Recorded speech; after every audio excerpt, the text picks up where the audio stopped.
Star Trek star Jonathan Frakes would very much like to appear on the Orville. I don't think this is exactly big news for anybody that's followed Jonathan Frakes that much, but it says Star Trek The Next Generation star Jonathan Frakes has directed one episode of Seth MacFarlane's The Orville. Next time, he'd like to appear in front of the camera. Speaking to comicbook.com, Frakes says he wants to follow in the footsteps of fellow Star Trek actors Marina Sirtis, John Billingsley, and Robert Picardo have each played roles on The Orville.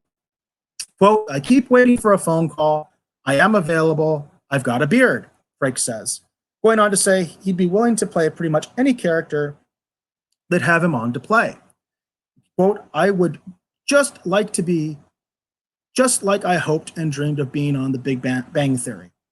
There are certain things, the absurdity factor, like the Pez dispensers and the garden gnomes, certain benchmarks we all want to reach. Says the Orville is jumping from Fox to Hulu in its third season. Frakes talked a bit about how the show resembles Star Trek The Next Generation, and he expects creator Seth MacFarlane will have more creative freedom thanks to the move. He really went in for it in terms of people from Next Gen, Frakes says of how MacFarlane staffed the Orville, referring to Star Trek veterans like Brandon Braga and Marvin Rush.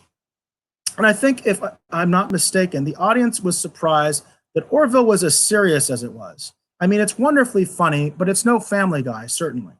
I think Seth's a wonderful storyteller, and he loves him some Star Trek, and he really wanted to be the captain of a spaceship. God knows he made Fox enough money that he can be. And now that he's on Hulu, he has more freedom to play and not be limited by time, not to be limited by censors. But I think he's in the best of all possible worlds at the moment. So I want to talk about this comment here, because this is something that really concerns the heck out of me. Not to be limited by the censors. So he's in the best of all possible worlds at the moment. Now, this is one of the major problems I had with Star Trek Picard.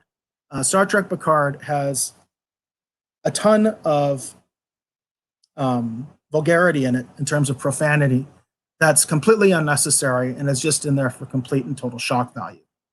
Now, I used to watch Family Guy quite a bit, and Family Guy is all about shock value. And at some point, I just really wasn't into it anymore. I'm not saying Family Guy is a bad show. You know, if it's on, sometimes I'll watch it. I think it is funny. But it's also its own thing. You know, it's definitely its own thing. I do not want to see the Orville become more like Family Guy. I really don't. I think censors, in a lot of ways, actually help shows and help movies because they require the writers to be more creative. You can't just say F you. You have to find a different way of saying F you. You know, in the case of Battlestar Galactica, they invented their own curse words and they used the word frack, right? So there are ways to be creative when you have that kind of censorship. I think that kind of censorship is there more than anything for good taste, and it's not something that I personally think we need to be rallying against. And it stops the creativity of our writers. No, actually, it makes your writers a lot less creative. It actually makes your writers not think as much. It actually makes your writers have a lower vocabulary.